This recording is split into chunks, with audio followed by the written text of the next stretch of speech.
Bună și bine v-am găsit la un nou episod. În episodul trecut v-am spus cum mi-am cumpărat o motocicletă la 16 ani, iar în episodul de astăzi am să vă spun cum am primit prima mea mașină la 18 ani. E vorba de o Dacia 1310 pe care am primit-o cadou de la părinții mei la câteva zile după ce am luat permisul, așa că să începem. Povestea asta o să o fac în vreo 2 sau 3 videoclipuri, pentru că e mai lungă și să fie mai interesantă. Bun, să începem prima dată cu începutul. Maica mea stătea cu cineva, s-a recăsătorit și aveam un tată vitreg. El până în 2007 nu și-a luat permisul pentru că merea foarte mult cu bicicleta, făcea naveta și la servici, lucra la fabrica de zahăr și în Ungaria merea cu bicicleta. În 2007 a luat permisul și și-a cumpărat o Dacia. Era strungar de meserie foarte bun. Înainte să fac eu 18 ani, am început să fac școala, iar chiar când am împlinit 18 ani, am putut să dau examenul pentru permis.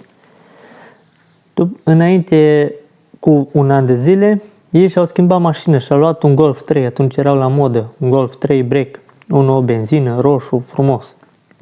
Și mașina a parcat acolo în fața blocului la noi și a vrut să o vândă. Era chiar atunci cu programul ăsta Rabla, puteai să vinzi tichetul.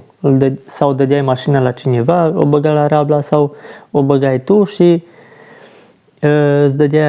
vindeai tichetul. În mod normal mi se pare că era tichetul vreo 30 de milioane și îl puteai vinde cu vreo 10, 15 milioane, 20, depinde care cum. El lăsând de acolo în fața blocului, mașina mergea foarte bine. Deci nu avea probleme de motor de astea pentru că avea și un prieten mecanic care îl ajuta și orice avea îi făcea. El fiind și strungar, cum v-am spus, făcea toate piesele și îi plăcea să o țină îngrijită. Mașina foarte bine mergea. Am lăsat-o acolo în fața blocului și odată anunț că vrea să o vândă la ziar. Și a venit cineva, unul așa mai în vârstă, mai îngânfat, o să uita el la mașină, că nu-ți dau, zice, păi numai 4 milioane de lei. Când au auzit asta, taică-mi vitre, gata să-l bată de nervi de alea. Cum adică când dai tu 4 milioane de lei? Mașina merea foarte bine. L-a luat, l-a fugărit după acolo și a vorbit cu maica și a dus mașina la un unchi de-a meu care are fier vechi. Da, o ținut acolo în curte, la ea. Zice, lasă că îmi face ceva cu ea. Și a lăsat acolo, a stat mașina vreo un an și ceva. A stat. După ce am luat eu permisul, la vreo 2 săptămâni de zile, până atunci eu tot meream în sat și făceam naveta cu autobusul. Meream vinerea, duminica veneam înapoi. Și am uitat să vă spun că după ce am luat permisul, la dimineața l-am luat pe la vreo 11, am luat examenul, la 4 când am ieșit de la muncă, deja m-am pus la volan, hai, dă-i, treci să merem în sat. Eu, ca începătorul. Și până la vreo 2 săptămâni de zile mă cheamă în bucătărie, ce știi ce ne-am gândit? Uite-te, ce zice, banii, du-te, fă asigurare pe Dacia aia și mai avea ITP vreo lună de zile, cam așa, pentru că atunci se făcea pe 2 ani de zile. Și zice, mergi să o iei, ți-o pui la punct și mergi cu ea până ți-i lua altă mașină mai bună. Până atunci nu te faci naveta cu autobuz pe orice vreme, stăteai tu în frig cu permis. Și mașina stă acolo, pe degeaba. Eu bucuros. Oricum era ușor de venit, că veneam din sat, veneam pe centură, aveam vreo 4-5 km, făceam prima la dreapta, prima la stânga, intram între blocuri și era bine. Nu trebuia să mă îmbur până oraș, să prostii din astea, până ambuteiaje.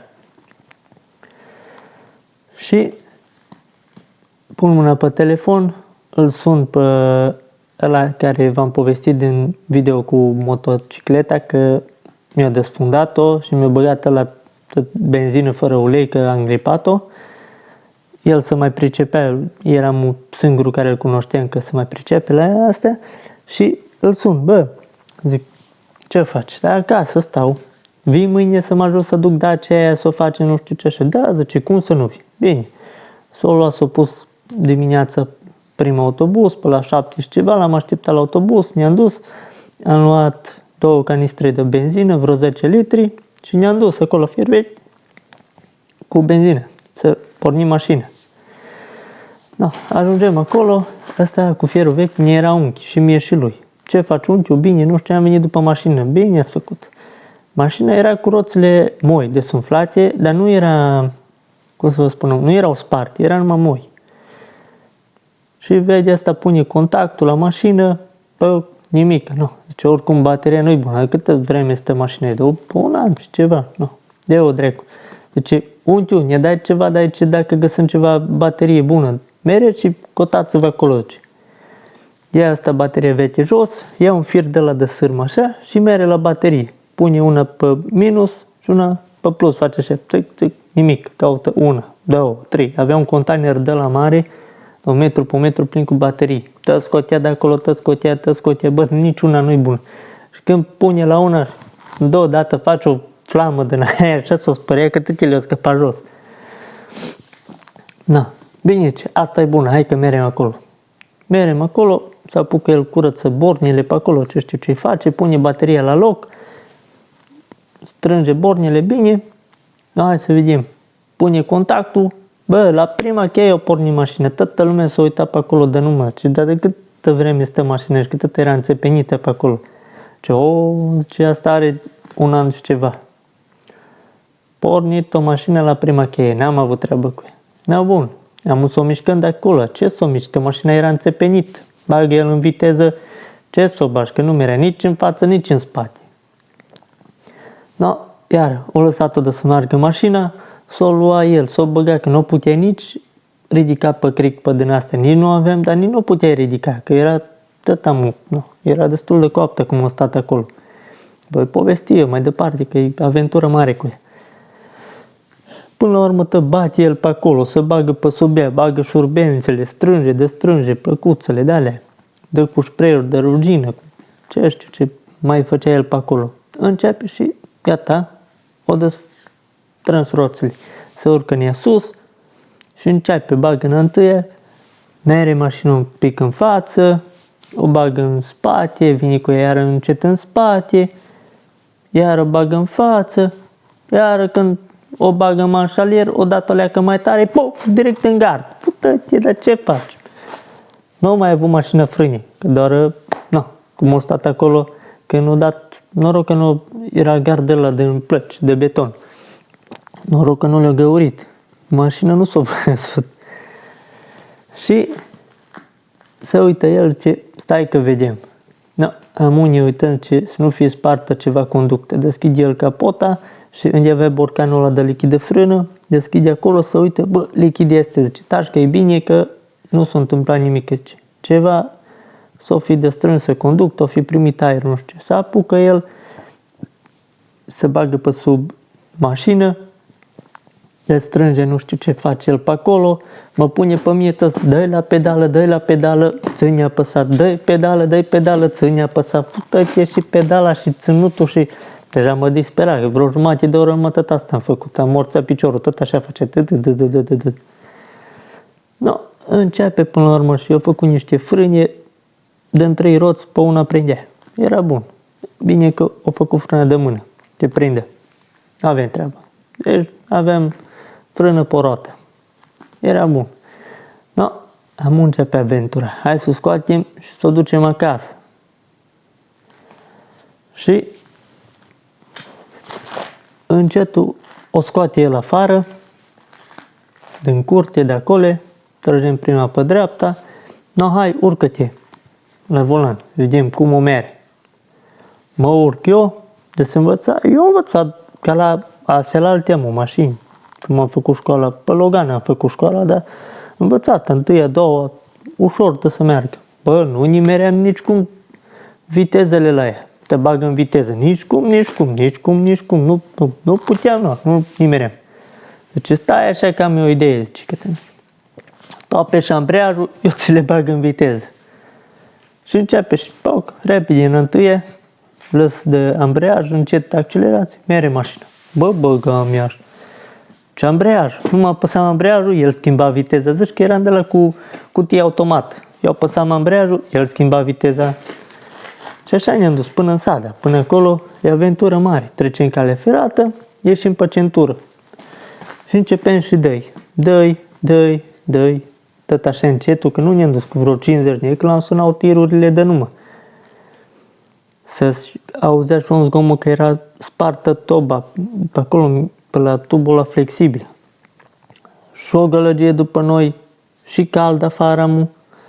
Începem noi și merem, ieșim, presate acolo, tămerem noi încet, tămerem. Bă, și începe dintr-o dată un fum înăuntru mașină, mie nu m-am încurat lacrimile pe aici. Asta n-avea nicio treabă. Bă, dar zice, ce plânge? Așa dorții de mașină, zice că așa bucuros ești, că o duci acasă. Bă, ești prost, că nu te ustură ochii de fum, de astea. Ce să mă usture, mă, zice, nu vezi fum? Bă, era un fum în mașină, credeți-mă că îl puteai tăia cu cuțitul, așa fum era. Gază de-alea de la mașină, cum era spartă toba, tot îl băga înăuntru fum. Dar pe unde îl băga, sta să vedeți. Curat lacrimii, de nu mai vedeam. Tot așa mă ștergeam cu mâinile ca de la bluză la ochi. Nu mai puteam de usturimi. Ăsta nicio treabă n-avea. La un moment dat n-am mai putut. Am scos capul pe geam și așa meream. Țineam numai cu o mână de volan, cu asta la altă mă țineam de ușă, scoteam capul și cu piciorul pe accelerație. Așa meream. Tot să râdeau de nu. Bine vezi. La un moment dat tot așa mai merem și numai acesta, bă, dar nu știu ce să aude așa gălăgie aici jos, zice. Bă, dar nu știu ce să audă aici. Ceva să aude. Și când întinde așa picioarele, că era cu picioarele îndoite, și când le întinde așa, să întinde asta odată, numai un picior vede că e mere aproape, că i-a ajuns în șosea, pe drum, piciorul, aproape că i-a ajuns piciorul pe drum. Ridică preșul, așa gaură, în podul pedalier. Dar o gaură așa ni. Eu mărs piciorul pe acolo, gata era de să pună frână. Zic, nu știam de ce se oprește mașina, ce faci? Bă, bată-te, ce bată, că dacă îmi pierdeam Adidas-ul, lasă-l dracului de Adidas. No. Și până la urmă, ia el preșul și vede găurul acolo, nu zice, cu asta e bine, avem ce face. Trebuie să o facem, zic, vezi că pe lună, mai avem cam o lună de zile, ne expiră ITP-ul și zic, vezi că nu-i bine ce-mi face cu ea, că trebuie să o facem, să o ducem, să ne trecem ITP-ul, să o facem. Lasă, vă rog, că o facem. Bine, facem. După ce am mers de acolo, încă m-a mai dat maică mea, atunci pe vremea era 50 de lei, m-a dat, nu știu, 3 lei și ceva era benzina. Am mai băgat încă de 50 de lei motorină, benzină, plus încă ea 10 litri ce i-am băgat acolo. Și ne-am apucat și ne ducem. Și când mai aveam vreo 5 km până acasă, ce-i tună lui până cap? Bă, dacă tot avem benzină, știi? Hai să mergem până aici, până satele astea, până la neamuri, până la de-astea. Hai să... Mie atât am trebuit, că eu, nu, conduc eu prima dată, fericit ca mașină și de-alea, nu? Hai să mergem. Și ne apucăm noi și mergem pe drum. Apoi tot ne-am dus până la toate neamurile. Eu apăsam ambreiajul, el schimba viteza, tot să râdeau de noi.